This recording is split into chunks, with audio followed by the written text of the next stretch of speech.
وفاقی حکومت نئی آٹو پالیسی رواں ماہ جولائی میں متعارف کرانے کی تیاری کر رہی ہے۔ مجوزہ پالیسی کے تحت چھوٹی گاڑیوں کی قیمت 20 سے 25 لاکھ روپے تک لانے کا ہدف رکھا گیا ہے۔ اس کے ساتھ ساتھ حکومت 2030 تک ملک بھر میں 3000 الیکٹرک گاڑیوں کے چارجنگ سٹیشنز قائم کرنا چاہتی ہے تاکہ الیکٹرک وہیکلز کا استعمال کو فروغ دیا جا سکے۔ قائمہ کمیٹی کے اجلاس میں الیکٹرک موٹر سائیکلوں کی ناقص معیار، بیٹریوں کی کم عمر اور 80,000 روپے کی سبسڈی کی تقسیم پر بھی شدید سوالات اٹھائے گئے، جس کے بعد ان معاملات کی تحقیقات کے لیے ذیلی کمیٹی قائم کر دی گئی ہے۔ چیئرمین کمیٹی نے وی نیوز کو بتایا کہ حکومت نے اس پالیسی کے خدوخال ابھی تک کمیٹی کے سامنے نہیں رکھے ہیں، تاہم لگ یہ رہا ہے کہ حکومت کوئی نئی الیکٹرک گاڑیاں متعارف کرانے جا رہی ہے جس کی قیمت 20 سے 25 لاکھ روپے تک ہونے کا امکان ہے۔ یاد رہے کہ 20 سے 25 لاکھ روپے میں گاڑی کی قیمت ابھی حتمی فیصلہ نہیں ہے، بلکہ نئی آٹو پالیسی کا مجوزہ ہدف ہے۔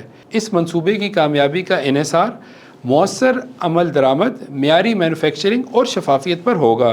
اس خبر کی مزید تفصیل جاننے کے لیے وی نیوز کی ویب سائٹ کا وزٹ کیجیے۔